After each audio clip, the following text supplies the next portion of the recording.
Are you looking for valuable business advice to reach that 7-figure revenue mark?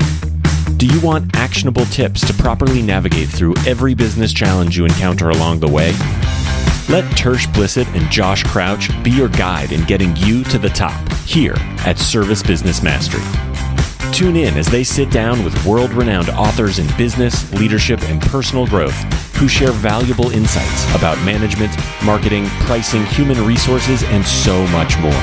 Let their nuggets of wisdom gold guide you in owning a thriving, profitable, and ever-growing business.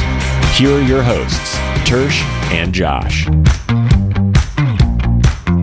Hey, everybody out there in podcast world.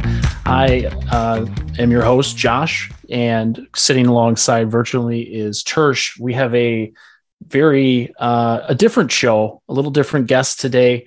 It's going to help you think outside the box a little bit as they have done with their business. And I think this is going to bring about some really good discussion as far as online shopping and what it means for our industry. This is a lot of times, this is one of those topics that contractors have very strong opinions about. And to see somebody who, and honestly, these guys have been doing things differently for a long time. This is going to be something that I think is going to bring around some really good discussion and some questions. So with that being said, Tersh, do you have anything you want to add before we bring Nick on? Yeah, sure. So I'm excited to talk to Nick. I have lots of questions for him myself, just inquisitively. E-commerce is very foreign to a lot of HVAC business owners. So I know there's a lot of people that are listening to this that are going to have a lot of questions as well. So I'm excited to see how they've kind of gotten past over some hurdles, because I know I can think of hurdles in my mind right now. So I'm just excited to learn more about it. So yeah. Yeah. So Nick, why don't you start by telling us a little bit about yourself? And I know part of that story involves your family and the start of the business. So why don't you kind of let us know your guys' background, and we'll start jumping into some questions after that. Okay. So my grandfather started the company in approximately 1976, originally open to the public, sold direct to consumer, direct to contractors, and that's how I started the company. In the 90s, my uncle started doing the installs and service. He started the mechanical division, and that started to grow as well. I come into the picture probably about 2008, 2009 full-time. I've been here full-time since then. And I was just a warehouse guy, and then we had a bunch of overstock inventory that needed to be moved out. My father at the time was also running day-to-day operations. He liked to buy surplus equipment from manufacturers. Back in 2008, 2009, it was a very good time to buy surplus equipment because you had all these companies looking to liquidate their warehouses. They were filled. They had 500 furnaces they wanted to get rid of. They needed to get them off the books.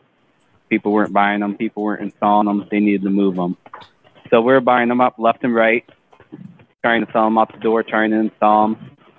We could only install so many per week, and we could only sell so many out the door per week. So I had the great idea. So why don't we try selling them online? We put a few on repocast.com, which is a local auction online. Those sold great. And then we went to try eBay, put them on eBay, and they just sold left and right. I mean, we were selling 1 or 2 a week. We thought that was good. And then it was 5 a week. Then it was 10 a week. And then eventually it was, coming up to 50 furnaces a week that were shipping out of our dock. And it just grew from there. So we started our own website, our own e-commerce website, kind of struggled to get that going. Wasn't getting traffic like eBay.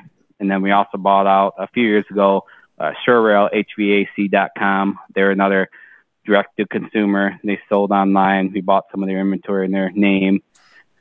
Their website wasn't getting as much traffic as well. So we kind of went back to our roots. We just went back to eBay. That's where all the traffic is, and that's where we did the best. So we've been kind of selling full-time there, moving equipment.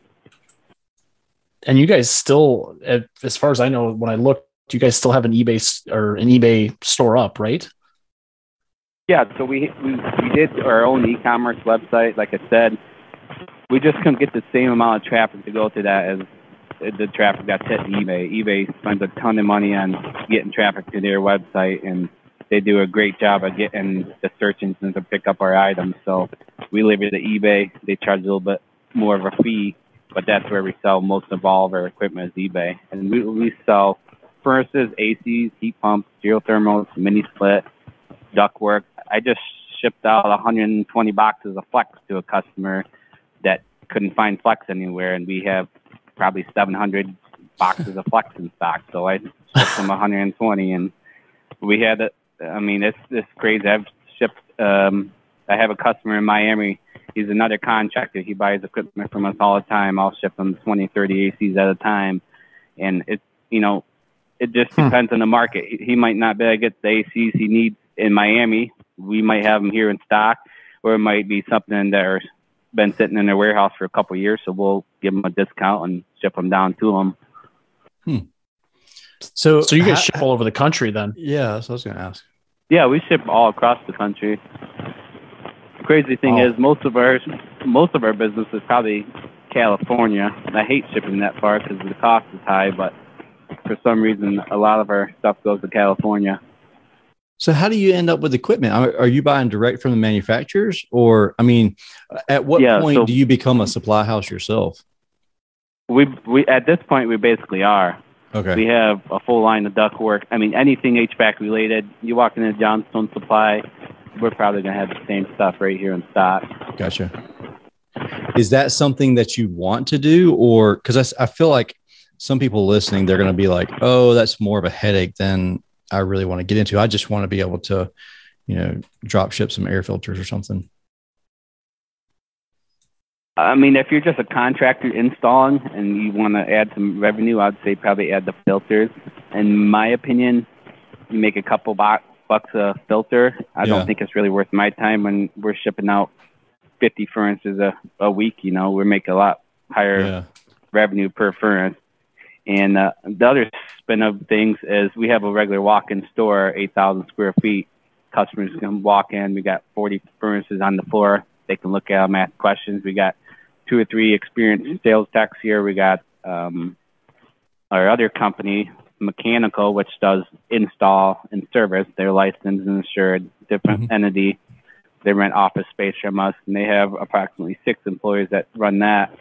And so a lot of times we have customers call or they walk in because they've heard of us, get a price on the furnace, and then they decide, hey, I'm just going to have you guys install. Can you come out and give me a quote? So that kind of feels, it's like rocket fuel almost to our mechanical division, because half the people that walk in their door, they think, oh, I'm a handyman, I'm going to put it myself. Well, they might have a brother-in-law that's going to help them, so they buy the furnace, take it home. Brother-in-law's in the business, he puts it in for them. Or they might not, and then they say, hey, why didn't you guys come out and give me a quote on it? And then our install, takes it over from there. I feel like that's the way a lot of things go. Like, everyone has a grand idea, like, oh, I'm going to do this. I'm going to have all this time. I'm going to do this project. And then they're like, they get to it and they start realizing all the other things, like the electrical stuff that has to be hooked up and the refrigerant and all this other stuff. And they're like, yeah, maybe I'll just hire a contractor to do this. Can you guys help me out? So it's actually, like you said, it's kind of a very interesting way to push leads to yourself in a way without even really trying, right? Because I don't know if that was really your guys' intent, or it's just by happenstance. It's like, well, we have a mechanical company and we have a supply company. Let's just kind of put them together and help each other out. So yeah, I guess if you would think about it, we are kind of like a Johnstone Supply with an in-house mechanical company. So, we have contractors coming in, they buy parts, they buy furnaces all the time. And then we also have consumers that come in and buy stuff. And then, like I said, that just fuels our mechanical division, because half the time the people decide they're not going to do it themselves and they want us to do it. And going back to the question about the supply house, a lot of people will say, oh, that's a lot of overhead. That's a lot to manage. But we have so much volume going through. We get such good discounts on buying equipment and flex duct and steel ductwork and stuff like that. So that kind of helps out the mechanical division, because we're selling that stuff to them at a better cost. They can keep their prices lower. mechanical has a job come up tomorrow, we don't have to order nothing. It's in-house. We can have that order pulled in 20 minutes. Crews can load it up for tomorrow. Yeah, there's that's no nice for sure. waiting for a John Stone. There's no waiting for, that furnace is backordered, flex is backordered. We've had some products like that, but we honestly haven't ran out of anything in the last year and a half. There might have been getting low on some stuff on stock, but as far as all these contractors saying, we're out of flex. Mm-hmm. We just had a competitor of ours come in earlier, and they bought 12 boxes of flex because they couldn't find a Johnstone supply. And, a lot of other contractors, competitors will do that, but then they go around and talk bad about us because you guys are selling direct to the consumer. They can go in there and buy their own furnace, or they can, they see what our cost is. And so that's the downside of it, is a lot of the competitors don't like the model, because anyone can come in and they can get the furnace, or they can get the box of filters or capacitor, anything they need. Yeah, that was going to be my question, is the fact that whenever you have that situation where a client comes in and purchases the equipment and then later on wants you to install it, how do you have that conversation? Because a lot of times we have to build some margin into the materials in order to go through all the warranty process and everything like that. All right. What do you do in that situation? So if they already bought the furniture, if they want to buy the furniture and have our mechanical division install it, then our mechanical division would send the estimator out there, and he'd quote normal markup of any job. Whatever the markup is on the product plus the labor, that's going to be the same markup for this job. He's not going to cut them a deal just because they bought the furnace in-house. It's going to be, if you came in and we bid this job at $7,000 for mechanical, and then came in and bought the furnace, and then decided to have us install it, it's going to be around the same $7,000. Gotcha. So we still get the same markup. Do you ever get any kickback from people from that? Because sometimes I don't really find it with clients, like people, but what I find it with is home warranty companies, just because they are who they are. And they're like, wait a minute, why is labor so much? And I'm like, just add that price to the materials. They're like, well, why is the material so much? And I'm like, well, then add it to the labor. I don't care how you split it up. It's my price, mm-hmm. And so we do get a lot of kickback, Yeah. But I think that's just in any industry, really. You got your customers that will complain if you charge $10 now, or if you're charging $200 now, you're always going to have someone that complains about the price. And we just tell them that's the price. This is what we charge per hour to have two guys out there. If you don't like it, you can check around, because we're pretty competitive in our market. Yeah, and I find this is the conversation we had with the guys over at Contractor Commerce, is customers, especially when it comes to trades, usually you can look up a menu for a restaurant or a retail store, what the price of everything is before you ever step foot in that location. With contractors, customers have no idea what it costs to run our type of business. So when they see a price tag of 7 or 10 or 15 or 20,000 for a system with all the accessories, they're like, holy crap, like this, I can go online, the equipment's only this much. Why is it so much? And I feel like there's no place online telling them that this is the install price, and this is the install price kind of around the country. Like, otherwise you get people like Home Advisor who are telling people that, and they don't really care what the contractor makes because they're trying to sell leads to as many people as possible. You guys have your retail pricing on your eBay store. Do you guys put your installed pricing on your mechanical website? We do. We don't advertise our installed price because we don't really have a flat rate on all jobs. We like our estimator to go out there. That way he can quote it when he's there. We have a lot of customers that call and they want, well, it's a standard 1,300 square foot ranch. Can't you just give us the price? We don't ever like to bid anything like that. We like to send him out there. That way he knows what needs to be done and he can sell the job. Okay, so you guys, there's still some like to advertise that. There's still some traditional contracting involved with your mechanical division, and because it's hard to, like, I see both sides. Like, you want to put some like base pricing out there potentially on your website, so you can kind of like a soft warm up to the customer.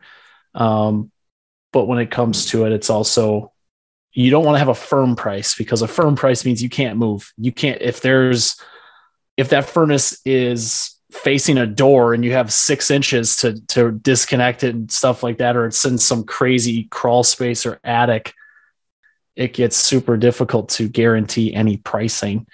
So Tersh, I don't know if you want to talk a little bit about what your thoughts on that while we're waiting for him. Well, I agree with that, because when I spoke to Paul and Will about this, that one of the things that they said that they did to solve that is the fact that it says on there, as you're completing the checkout and everything, that we still have to come to a site visit, and the price is not final. It's an estimate. And then I believe they add some photos, like you have to add photos or something to that effect or something like that. But, do you have, so those same competitors that are talking bad about you guys, do you find them coming in your retail store to buy stuff? Oh yeah. Yeah. They come in, if they don't want to drive 45 minutes to the supply house and they just need a part, they'd come in and get it, or they can't find flex duct at Johnstone, so they come in and get it. Like I said earlier, we had a competitor of ours that talks bad about us, but he comes in and buys stuff. So that's normally when you see them, is when they're close by or they can't find something somewhere else. They come buy from us because there's nowhere else to get it. So I have a question pertaining to that. Since you're not a legit or quote unquote supply house, how do you handle warranty issues if you're selling to another competitor or to a mechanical contractor in your area? So like if we sell Goodman, for instance, still warranty through Goodman. We have a contact at Goodman that handles all the warranty. Same thing with like Nordyne and Train and stuff. Some of our connections for the warranty are more local. Some of them are not. They're at corporate level. Yeah, that's how I figured you'd handle it. What about with the parts? I mean, is it pretty much the same? Warranty on parts, yeah, it'd work the same way. Like some of our suppliers are local. They can swap them out and handle the warranty. Some of them, like they're more corporate level, we have to ship them to them. Gotcha. You guys, so normally a supply house has like territory reps and stuff like that. Do you guys do anything like that to try to grow accounts that buy more from you guys, or do you guys just let people buy when they want to buy? None of this time. We just have inside sales, so people walk in or they can call in or place an order. We don't have anything outside at this point. I mean, I think there's a bigger market we're missing.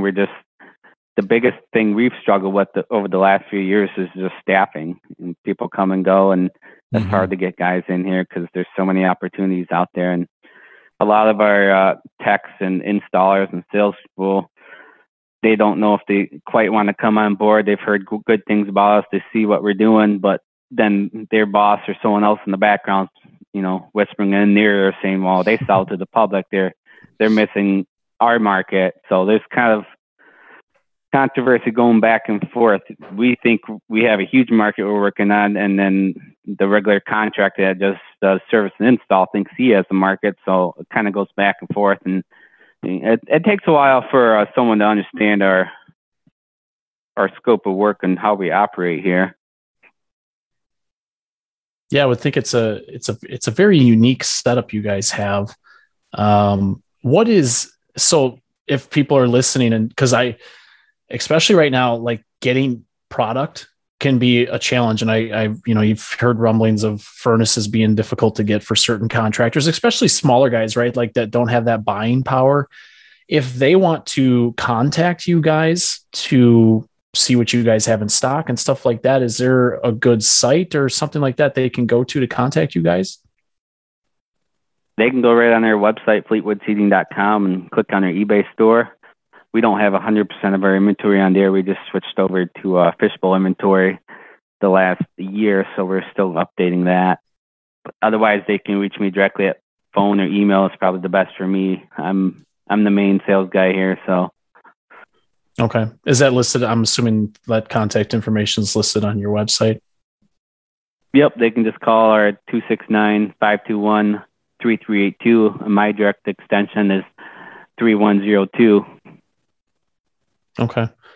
Yeah, I just think it's super interesting because it's one of those things. Like, I know, like, supplyhouse.com used to be like our backup, right? Like, if we couldn't find something, I would go to supplyhouse.com and search there, because I was like, well, somebody's got to have this. I didn't even realize there were people like you out there, Nick. So you would have been a good resource for some of that stuff when we were running out of stuff. Because we ran into last summer of 2020 where we actually had to bring on a second line of equipment because we were short certain ACs, and this distributor had ACs, so we had to get a second line of equipment out of necessity. Mm-hmm. And having a backup option where you could get equipment and get it, I'm assuming, fairly quickly. Well, what's your regular lead time? Let's say you're shipping from Michigan to California, so about as far away as you can go.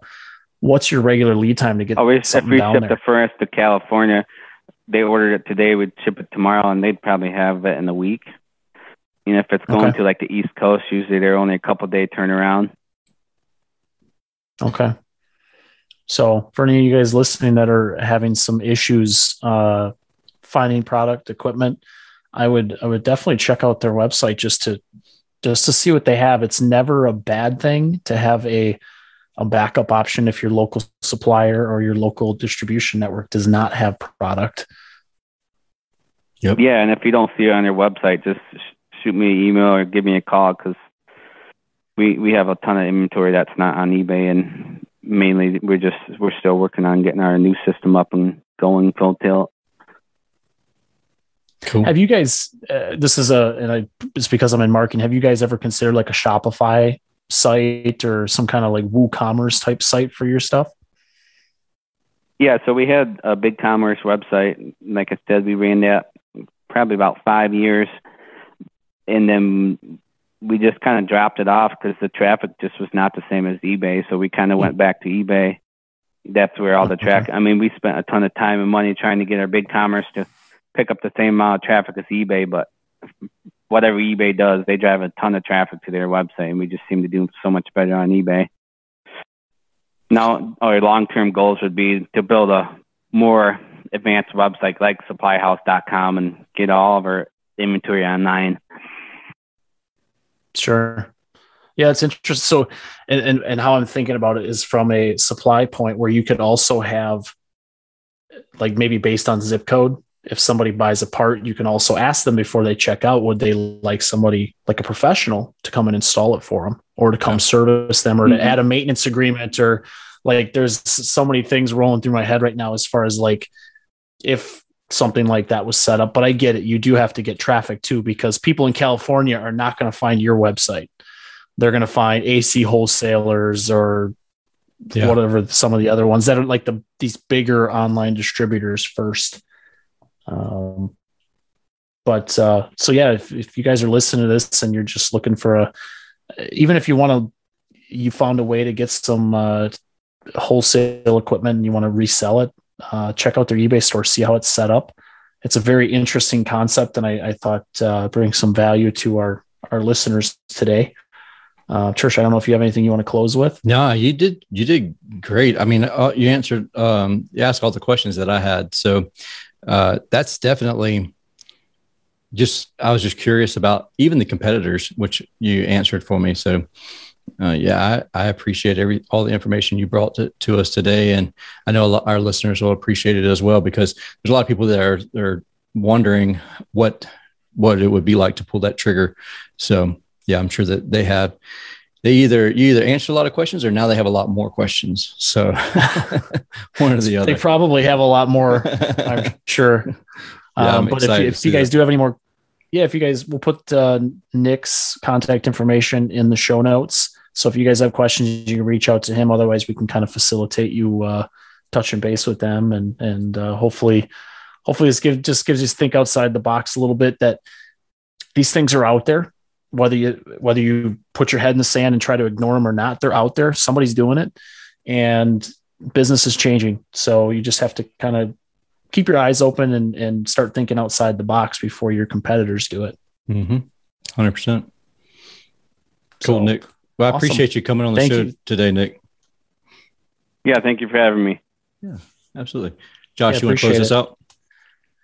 Yeah. So thank you all for listening to the show. If you have questions about online stores or anything from today's episode, feel free to reach out to us. But thank you again for listening to the Service Business Mastery Podcast.